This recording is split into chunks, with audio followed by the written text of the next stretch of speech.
All right. We back in the building. We back in the building. Salute to everybody that's here. You already know I'm Blue Devil, and you guys are watching my official reaction page. Today we got a video that was sent to me in the DM. It said, Blue Devil, you need to watch this.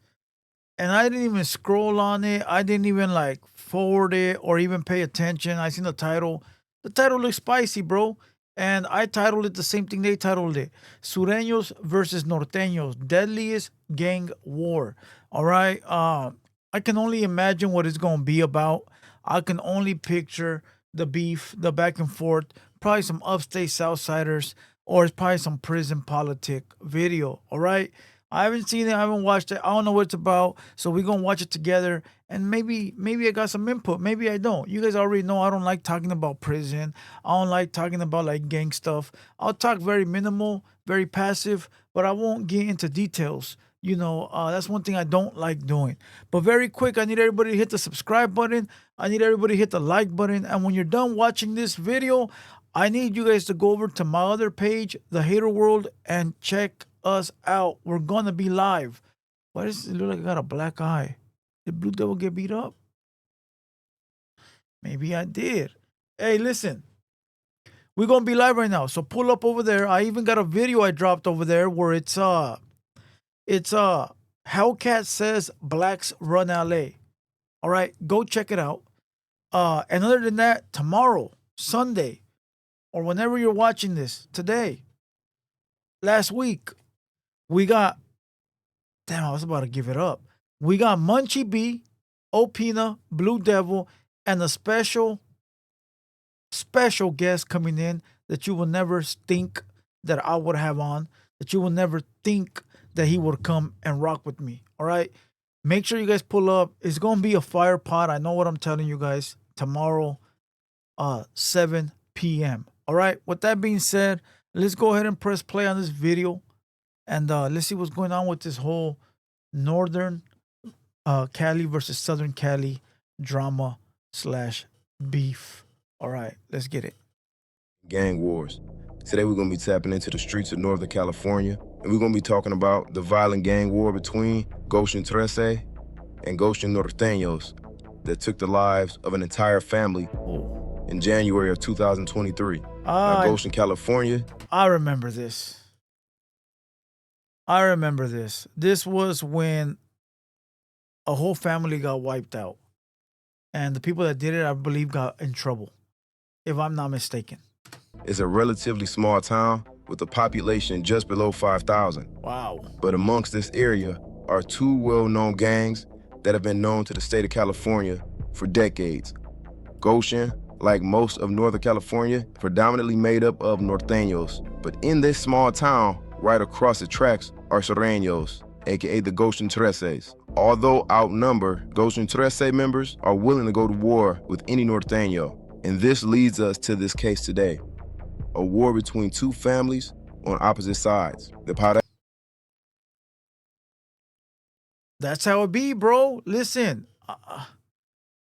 Southsiders got the heart of a lion, bro. Sureños always look at things like they can never lose. Very tough, very strong. Now I can't speak for the Northerners because I don't know. Maybe they do too.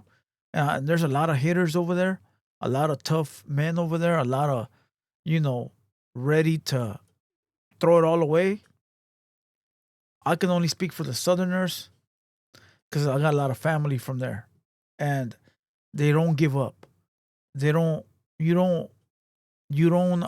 scare them. You don't put fear in them.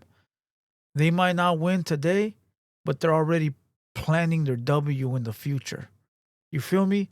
A lot of people might think that they got one over on Southsiders, and the whole time they're planning and executing their actual future W.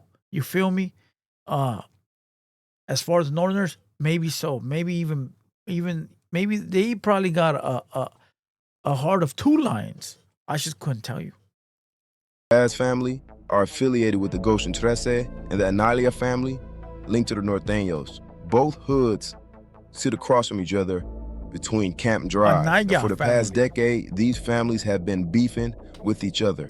And it all started with Martin Perez, a Goshen Trece member, and a Norteño by the name of Angel Oriate. And to make matters a little bit more difficult, Angel's cousin, Jennifer Analia, is dating a relative of Martin Parras. Now, this ongoing war between the Norteños and the Surenos sparked this feud. And in 2013, Goshen Trece member Martin Parras, his hatred toward the Norteños led to him shooting up Angel Oriate's grandmother's home, which is directly across the railroad tracks from the Parras family home. Now, this shooting would not go unanswered. Not long after this attack, Angel Oriate would return the favor by shooting up Martin Parras' uncle's girlfriend's home, where she lived in a trailer park. Martin Parras' uncle being Eliado Parras, another known Goshen Trece member. Now, directly after this shooting, police would arrive, and Eliado Parras would tell police he suspected Angel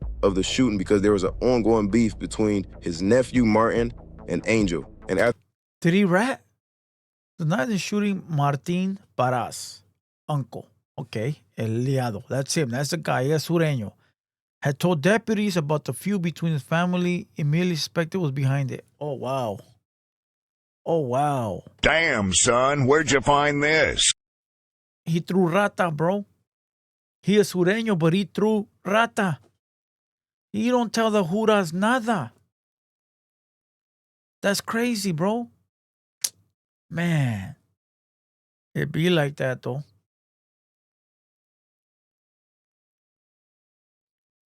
After this conversation, eventually Angel Oriate would be arrested for assault with a gun. Wow. And by the time his trial took place, Aliado Perez would change his story and stated that he had no idea what happened that night, that he had no clue if Angel had anything to do with the shooting. But regardless of this, Angel Oriate would plead no contest, and he would be sentenced to 7 years in prison. Now, the Analia family was not happy about Angel getting sent to prison. And only a few months later, Crystal Parras was walking with her son and her 15-year-old cousin, Castro, when 4 Norteños pulled up in a car.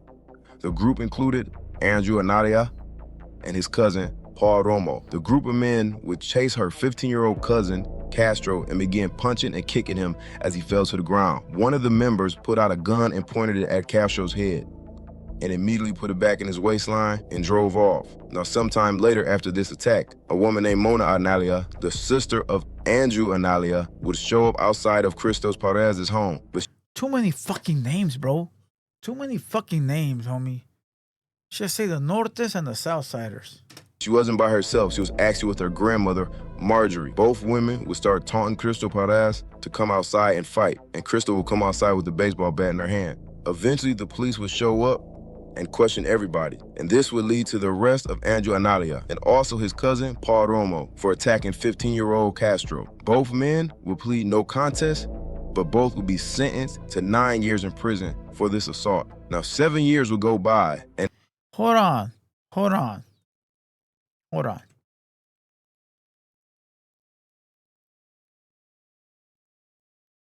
Let me hear this again. Crystal would come outside with the baseball bat in her hand.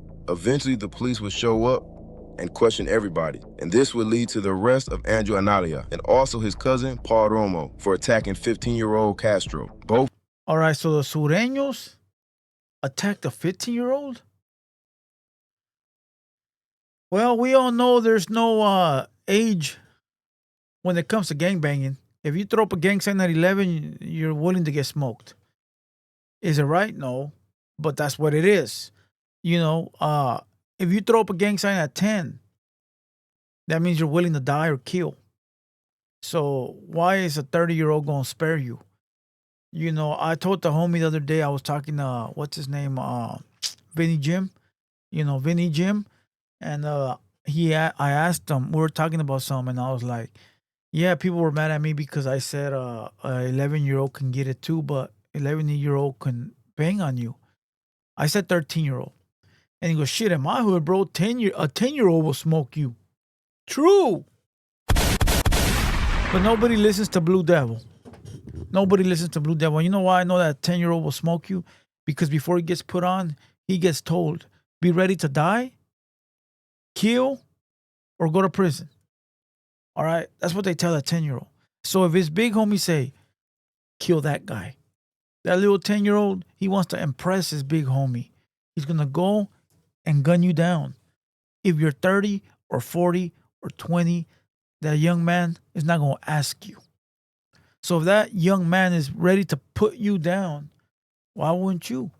Now, morally, it's wrong all across the board. Parents got to do better and keep their kids out of gangs. But this is the reality of being from a gang.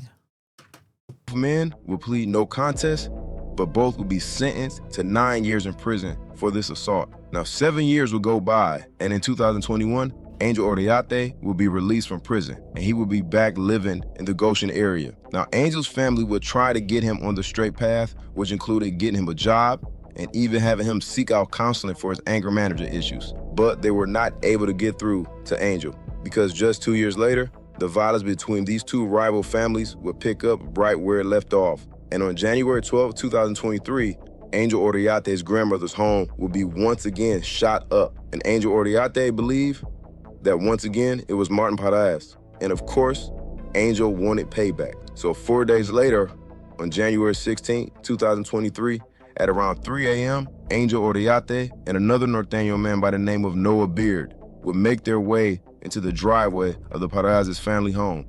So that fool got out of the pen after 7 years, bro, and he had revenge on his mind. And that fool went back to handle his business. And the other fool too, the Sureño too, he got out after 9 years and went to go light up the Norteño. That's the first thing he did. Well, that's what sparked it. The Sureño got out the pen after 9 years. He went to go light up the Norteño.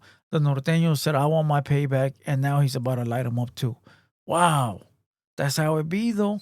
That's how it be. Now, Eliado Perez had a camera mounted on top of his trailer outside the home. He watched as the men walked up towards the home. Eliado would then come outside of his trailer and was immediately shot in the torso and leg. As he collapsed to the ground, he would eventually bleed out. Now, his girlfriend stayed inside the trailer and hid. Next, Angel and Noah would then kick down the front door of the Perez's family home. The first person they would see would be 19-year-old Marco Perez, who attempted to run, but he was shot in the back of the head, killing him instantly. Next, Angel and Noah then walked into a nearby bedroom and saw Angel Oriate's cousin, 52-year-old Jennifer Analia, and shot her directly in the head as she slept in the bed. And sadly, she would instantly be killed. Now, while Noah and Angel were inside the house, Eliados Perez's girlfriend, who was still hiding inside the trailer, would call 911. 911, how may I help you? Hello. Hello, ma'am, do you have any emergency? They shot my boyfriend. And they keep shooting outside. But I don't know if they're still here. I'm scared because they're still shooting outside. Please hurry, please. I don't know where they are now. Oh, they're still shooting. They're still shooting? Yes, hurry, please. They're coming back. Look at me. They offered me $3,000 for my minor accident. This Harvard AI calculator showed me it was worth. They're coming back. Hey, so at this point right here, them two Norteños went to go commit that crime, and they probably told each other, like, look, we're gonna go out, we're gonna go get these fools. We're not leaving nobody alive. We're getting the whole family. We're gonna end this back and forth. We're gonna end this beef. We're gonna kill everybody. Everybody. And that's why it's that dude that just got out the pen after 7 years, and a little homie, well, his little homie, a Norteño little homie. And they already went with the intentions of everyone's dying. And this ain't the one I was talking about. I thought I had seen something like this, but it wasn't this one.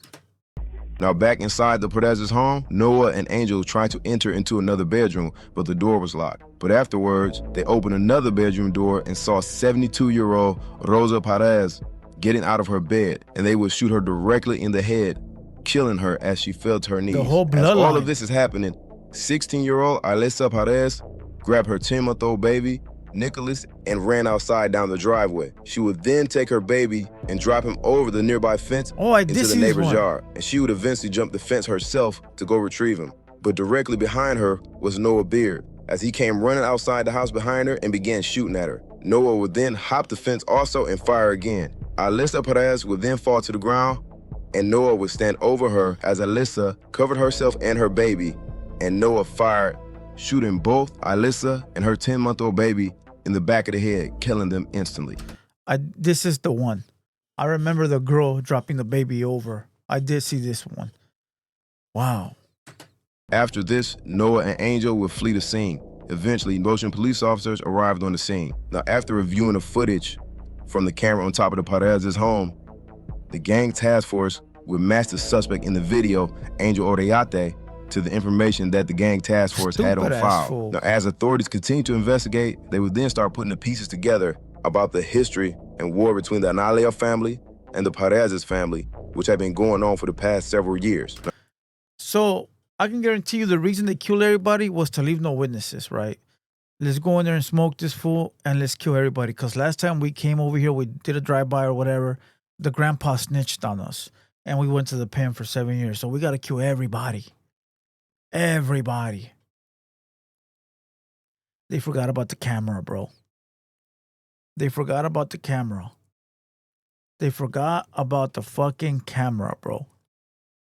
As days went by, an inmate inside jail would make a phone call to his mother, which would state that Angel and Noah Beard were in Goshen the night of the murder. Now, all the jail phone calls are recorded, and this recording was then sent to the gang task force. And also on this tape, the inmate would describe Noah Beard as a mixed-race man who wore glasses. And this is how the police were able to match the description of Noah to the man that was on the videotape, along with Angel Oriate. Police would then obtain Noah Beard's cell phone records and discovered that his phone pinged in the area near the Perez's family home the night of the shooting. Wow. Investigators would also find a live shell casing with DNA that would match Angel Oriate. Also, while this investigation continues on, police will go to look for Martin Perez, who they believe was the intended target. Now, while at Martin Perez's home, they would find drugs and guns. And the fact that Martin is a convicted felon, he would be arrested. And ultimately, this investigation would lead to a 4-day operation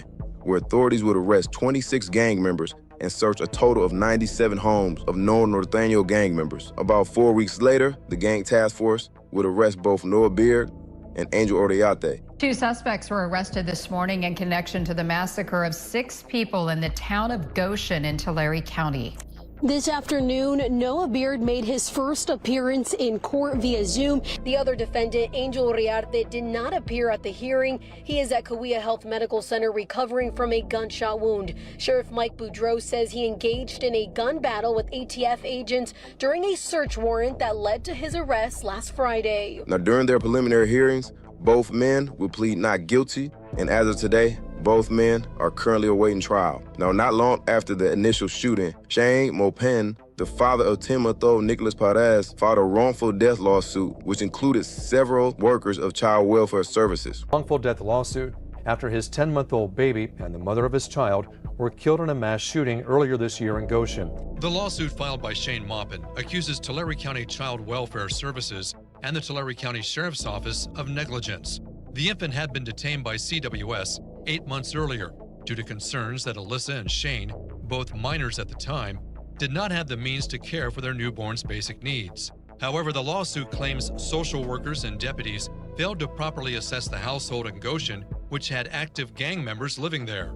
Just days before the murders, the lawsuit claims the sheriff's office conducted a warrant check at the home where drugs, guns, and bullet-riddled walls were present. It was later determined the shooting was in fact tied to gang activity. And as of right now, neither suspect, Angel Oriate or Noah Beard, has had a trial date set yet for these murders. But I would like to say rest in peace to all the innocent lives.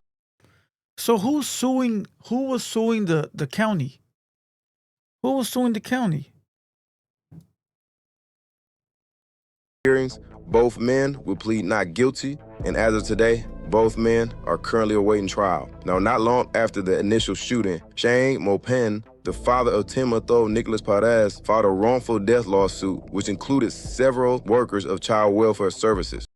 Oh, the dad. But, oh, I guess the dad must have not lived there. The baby's dad must have not lived at the house, and he must have sued the county for allowing, I don't know, their kid to be in a house full of gang members. He was probably trying to fight custody battle. He was probably in the custody battle. Because, you know, when you're in the custody battle, they automatically give the woman all the rights. And the father is the one that's got to fight for his own rights. So maybe they were going through a custody battle, and he kept trying to argue that his kid was living in a house full of gang members and that it was a bad place for him. And the city workers were probably like, "Shut the fuck up, bro. What do you know?" And look what happened, bro. So hey, I hope he wins that money. I hope he gets them.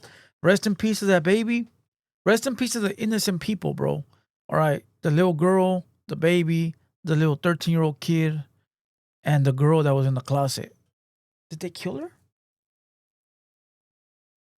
Did they kill the girl that was in the closet? Remember there's one that called 911? Well, look it. Rest in peace to all the innocent people, to the ones that played the game, you know what it is. To the gang members on both sides, whether you were old or young, you know what it is. You know, the Norteños got one up on them on this one, but I think they were really scandalous by killing innocent women and innocent kids. They're probably trying to kill off the whole lineage and say, get the fuck out of our city. This is our city. And they did what they did, bro. You got to give them that W when it comes to doing what they did. Now, I think half of it was wrong. You go kill innocent people. What kind of bitch shit is that? But I don't know how they roll, so I couldn't tell you if that's accepted over there or if that's okay. Now, if you a norteño and you watching this, let me know down below if that's like normal activity. I know Southsiders don't get down like that, but there is instances where fools crash out or do stupid shit. You know, maybe that was one of them instances from them, you know.